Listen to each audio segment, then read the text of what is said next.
अच्छा, अब हमारा नेक्स्ट जो है वो है ट्रेकिया। अब हम ट्रेकिया डिस्कस करेंगे, क्योंकि इससे पहले हम फेरिंग्स, लेरिंग्स, ट्रेकिया ये हम ऑलरेडी पढ़ चुके हैं। सही है, तो अब ट्रेकिया में क्या है? ट्रेकिया में कोई भी ट्रिक नहीं है। देखिए गौर से देखिए, इसमें कोई भी ट्रिक नहीं है। ये सिंपली आप लोगों ने बहुत सारी चीजें, इसमें बहुत सारी चीजें मेमोराइज करनी है कि मतलब ये कहां पर लोकेटेड है। तो ये आपको बिल्कुल भी पता है कि मतलब लेयरिंग्स के बाद आता है तो बिलो द लेयरिंग्स। फिर लेंथ के बारे में लिखना है तो लेंथ आप लोगों की बुक में बिल्कुल स्ट्रेट फॉरवर्ड चीजें है। लेंथ इसकी 10 to 12 सेंटीमीटर है। सही है, टी से मतलब आया है ना, तो टी से आप 10 to 12 सेंटीमीटर बहुत इजीली याद कर सकते हैं। देखो कोई भी ट्रिक नहीं है इसमें। 10 to 12 सेंटीमीटर है तो मतलब टी। सही है, टी 10 to 12 सेंटीमीटर।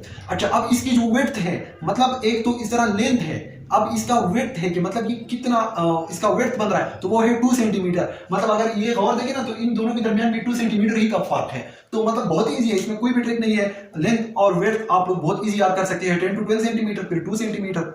लोकेशन भी इजी है, लेकिन हमारा जो फोकस रहेगा वो रहेगा स्ट्रक्चर और फंक्शन पर। देखिए स्ट्रक्चर समझना है आप लोगों ने, और जब आप स्ट्रक्चर समझ जाएंगे, सही है, अगर मुझे पता है कि हाथ है तो हाथ के कौन कौन से फंक्शन है वो मुझे याद रह सकते हैं, लेकिन पहले स्ट्रक्चर है। स्ट्रक्चर को समझने के लिए देखिए गौर से, इसमें होते हैं कार्टिलेजेस जिस तरह हमने ऊपर, लेकिन यहाँ पर हार्स शू शेप, हार्स शू शेप। देखें ये एक कार्टिलेज है, इसकी शेप देखें। अगर आपसे कोई पूछे कि ट्रेकिया में कौन सी कार्टिलेज, किस शेप के कार्टिलेज पड़े हुए हैं, तो आप लोगों को याद होना चाहिए कि इसमें जो कार्टिलेजेस हैं वो है हॉर्स शू शेप। कौन सी शेप है? Horse shoe shape. मतलब जिस तरह घोड़े की नाल होती है, घोड़े की पांव नहीं होती, पांव के नीचे एक इस तरह का नाल रख देते हैं वो। अगर घोड़े की जो इस तरह मेटल का बना हुआ होता है इस तरह का, देखो इस तरह, तो इसको कहते हैं हार्स शू। मतलब हार्स शू, हार्स की जो शूज होती है ना, तो ये है हार्स शू। तो ये भी है हार्स शू शेप। हार्स शू शेप रिंग, कार्टिलेजिनियस रिंग कहां पड़े होते हैं? ट्रेकिया में पड़े होते हैं। सही है, और इनकी तादाद कितनी है? वो है 16 to 20 है मेरे ख्याल में। सही है, 16 to 20 horseshoe shape cartilaginous rings. तो स्ट्रक्चर में आप लोगों ने क्या रखना है याद? आप लोगों ने याद रखना है कार्टिलेज रिंग्स, कार्टिलेज रिंग्स। लेकिन वो रिंग्स किस शेप के हैं? वो है हार्स शू शेप के रिंग। दूसरी बात कितनी है? 16 to 20 है।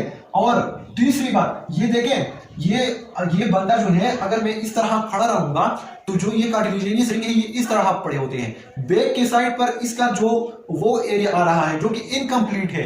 इनकम्प्लीट एरिया कहां आ रही है? पीछे की तरफ आ रही है। सही है, आगे की तरफ इस तरह कंप्लीट है, आगे की तरफ कंप्लीट है, लेकिन पीछे की तरफ जो है वो इनकम्प्लीट है। सही है, और पीछे फिर होता क्या है? ये जो रिंग जाता है, रिंग इस तरह का रिंग, तो ये रिंग पीछे जाकर उसमें एम्बेडेड हो जाता है डेंस कनेक्टिव टिश्यूज में। डेंस कनेक्टिव टिश्यूज में ये एम्बेड हो जाता है। सही है, और ये कार्टिलेजिनियस रिंग, अच्छा तो ये एक ट्यूब का बना लेते हैं। सही है, आगे से जा रही है, पीछे की तरफ इनकम्प्लीट है, और उसमें क्या हो जाते हैं? एम्बेड हो जाते हैं। अच्छा, दूसरी चीज हमारे साथ क्या है? देखिए यहां पर मैंने एक हार्स शू शेप का कार्टिलेजिनियस रिंग दिया हुआ है जो कि पीछे की तरफ है, लेकिन ये पूरे का पूरा ट्यूब है। अब इस ट्यूब में मेरे पास कुदरत ने म्यूकस मेम्ब्रेन रखा हुआ है। देखिए यहाँ पर इस कलर में जो मैंने ड्रा की हुई है, देखो ये एक म्यूकस मेम्ब्रेन है। और इस म्यूकस मेम्ब्रेन का क्या फंक्शन है कि एयर में जो पार्टिकल्स आते हैं, एयर में जो देखो ये रेड से में डेंजरस कोई पार्टिकल पोल्यूटेंट है, तो ये सिलिया है। सही है, म्यूकस और सिलिया, देखो म्यूकस और ब्लैक कलर में सिलियास है, तो ये इनको ट्रैप कर देता है, इनको देखो ट्रैप कर देता है और नीचे जाने नहीं देता, क्योंकि बहुत सोफिस्टिकेटेड सिस्टम है ये। लेकिन देखो यहाँ पर इसने ट्रैप किया, फिर आगे ऊपर की तरफ बीटिंग करके ऊपर की तरफ आखिर में हम इस तरह पेंच देते हैं। सही हो गया, समझ आ गया? तो इसमें क्या है? स्ट्रक्चर में कार्टिलेजिनियस रिंग है, साथ में म्यूकस मेम्ब्रेन है। क्या है? म्यूकस मेम्ब्रेन है। और क्या चीज है? साथ में सिलिया है। म्यूकस मेम्ब्रेन में फिर क्या है? सिलिया है। अच्छा, तो अब इसके फंक्शंस आपको वैसे भी याद हो गए कि ये एक एयर पे से जुड़े हैं, जाहिर बात है। दूसरी बात इसमें सिलिया है जो कि ट्रैपिंग करती है किस चीज की? डस्ट की, डस्ट पार्टिकल्स या कोई भी बड़े साइज का पार्टिकल हो। सही है, तो उनको ट्रैप कर देता है। और लास्ट में ये क्या करता है? देखो ऑलरेडी हम ये इसकी फंक्शन नोज में बहुत डिटेल से पढ़ चुके हैं। यहाँ पर भी तो ब्लड होगी ना, तो देखो यहाँ पर जो ब्लड होती है उससे जो वार्मथ होती है, ब्लड की टेम्परेचर अलग है। देखो ये मेरे पास फॉर एग्जांपल यहाँ पर एक ब्लड वेसल है। क्या है?